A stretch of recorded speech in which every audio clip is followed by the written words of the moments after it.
Well, one of the things we have learned during this last year is how to keep our distance from each other. If I could show you the picture of the room right now, you could tell exactly what we mean by that. But, a pandemic will do that. A pandemic puts distance between people. But I have a strange idea that the distance between us started long before COVID. Now, no one was telling us at that time to put 6 feet between us, but we were pretty good at drawing lines and erecting fences and forming camps and creating lists to identify who was in and who was out. And worst of all, we had this way of just cutting ties that had for so long connected us to one another. And when we cut those ties, it was a way of cutting people loose so that they were now drifting further and further away from us. In our story today out of Scripture, we're learning about Jacob and Esau. They were twin brothers who were born to Isaac and his wife Rebekah. Jacob and Esau's struggle literally began before they were born. They were struggling already in Rebekah's womb. Now, I want to encourage you to take your part in today's message by taking time today to read Genesis chapter 25 through 33. There you find the story of Jacob and Esau, and I really want to encourage you to read it to hear all of the details that we don't really have time to get into today. But basically, these brothers are polar opposites. Esau was a skilled hunter. Jacob was inclined to hang around the kitchen. Esau was a hairy guy. Jacob, well, he was like me, a little less hairy. And while Esau was his father's favorite, Jacob was his mother's favorite. And one day, Esau arrived back from his adventures of hunting, and when he got back to the tent, he was famished. He had put such a hard day's work in. He was hungry, and he was so hungry that when he came to his brother there in the kitchen, he said, "Give me something to eat." And his brother said, "What are you going to give me for it?" And Esau gave away his birthright. Now, that's not a word that we oftentimes use today, but he gave away his inheritance to his brother just for a bowl of stew. Now, move on a little bit, and Isaac, the father of these two boys, is growing closer to death. He's nearly blind, and Isaac is ready to bless his son Esau, the firstborn. And so he sends Esau out into the field to hunt, to prepare his favorite meal. And knowing that upon Esau's return that Isaac is going to give his blessing to Esau, Rebekah and Jacob literally cook up a plan to steal the blessing that Isaac intended for Esau. So what do? Well, Jacob goes and puts on the hairy, smelly clothes of his brother and goes into his father Isaac and convinces this nearly dead, nearly blind father that he is his brother Esau. And as a result, Isaac blesses Jacob, literally fulfilling that passing of the birthright from Esau to Jacob. And so Jacob is now to rule over his brother Esau. Well, needless to say, when Esau got back and found out that there was no blessing for him, it exploded. You can imagine. It exploded. This rivalry that had existed for so long, the antagonism between these two brothers, the disagreements. I've had brothers. There's always disagreements, right? If you've got a sibling, you know that. And all of this stuff that had for so long simmered between these two brothers literally blew their relationship apart. And before long, Jacob was putting as much physical distance as possible as he was out there cutting the ties that bound him and Esau. Now, my guess is that some of you have witnessed this in your own families. Some of you have maybe witnessed it in your workplace, in your neighborhoods. Relationships that we once thought were tight-knit suddenly aren't knit together anymore. And the relationships, these relationships, especially the ones within our family that explode and cause distance and cause all sorts of disagreements to erupt. Well, when we have those things happen, what happens as a result is that we fail to honor the people that we don't agree with. We fail to honor the people we don't agree with. Now, the story of Jacob and Esau provides us a backdrop from which we see what happens when we have a disagreement with people. Now, here's a list of things that we know that happen when we have disagreements, okay? Now, if you're keeping score at home, tell me, maybe make a comment at home there, or those of you who are sitting in the room here, maybe make a note somewhere, how many of these things you've experienced when you disagree with someone. The first one is easy. We lose perspective. We lose perspective. And what I mean by that is when there is a disagreement, we tend to focus our attention just on that disagreement to the point that we don't see anything else around us. And so when the pressure of disagreements come into our lives, our natural inclination is to lose perspective. The second thing is that we allow the disagreement to define our relationship. We allow the disagreement to define our relationship. There can be many things that could identify our relationship or talk about the way that we agree, but too oftentimes when we fall into disagreement with one another, we simply let that define our relationship and not everything else. Third thing, we stop listening.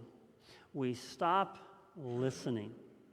And isn't that usually what happens when there's a disagreement? We stop listening to one another, and as a result, we never really hear what the other person says. We just respond because we think that's what we're supposed to do. But we haven't responded because we were listening. And the fourth thing, and we see this is what really happens in Jacob and Esau's situation, is that we put space between us. Sometimes it's real physical space. Sometimes it's the emotional space that we put between us. But when disagreements come, we put space between us. Now, just think about the opposite of each of those, because when we think about how we're supposed to honor, one another, okay, think about reversing these. So if we are to honor those people we disagree with, the first thing that we need to do is we need to keep perspective, okay? Don't allow the emotions to control you, but keep perspective of your larger relationship. And that leads right into the second thing. Don't define your relationship by the disagreements, but define your relationships by what's in common in those relationships. There are wonderful stories in some of Paul's letters about churches where people had vast disagreements about how and what they were supposed to do in following Jesus. And yet in all of those disagreements, what oftentimes brought them back together was the common faith that they had in Jesus Christ. So don't define disagreements with other people, but define them by the things that you have in common. Third thing we need to do is we just need to listen. Not so that we can respond to somebody, but just so we can really, truly hear what they're saying. I would venture to guess that most of the disagreements we have in life, from the smallest to the biggest, are simply because we don't take time to listen to one another. And the last thing we have to do is we have to close the space between us. We literally have to close the space between us. I read this story of an old tradition that says that when a person is born, they are connected to God by a rope. And the tradition suggests that each time we sin, each time we act out of selfishness, undermine the humanity of others or ourselves, or trade the highest good for the more immediate satisfaction, well, the rope between God and us gets cut. And what once was tethered together is now separated, and a space is allowed to grow between us. Now think about that. In our relationship with God, oftentimes it's not just once that the rope gets severed, is it? It probably gets severed several times. And what's most fascinating about this old tradition is that it tells us that God makes the move each time we cut the rope to retie it, to connect us back together. Because, see, this is God in his love and in his grace seeking to reunite what has been disconnected, what has been severed, what needs to be brought back together again. And that's what God does. God, in his grace and love, seeks to gather all the severed ends and unites together what's been broken. And when God has knotted the ends back together, the strangest thing happens with this. So I want you to think about this today. How do we honor the people we disagree with? How do we honor the people we disagree with? And ultimately, how do we close the distance between us?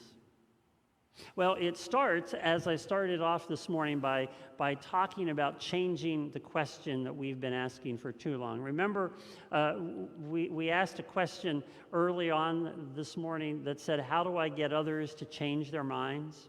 See as I do, come to my side and be like me. You see, we've been somehow pushed into believing that everyone has to think and act and be like me, or else we label them the other. Do you have any others in your life? Oftentimes people that you've disagreed with.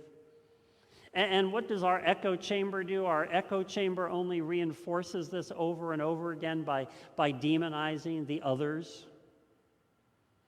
So I encouraged you at the beginning of the service to think about the question that Sarah Anderson offered in her book. That is, how can we begin to close the space between us?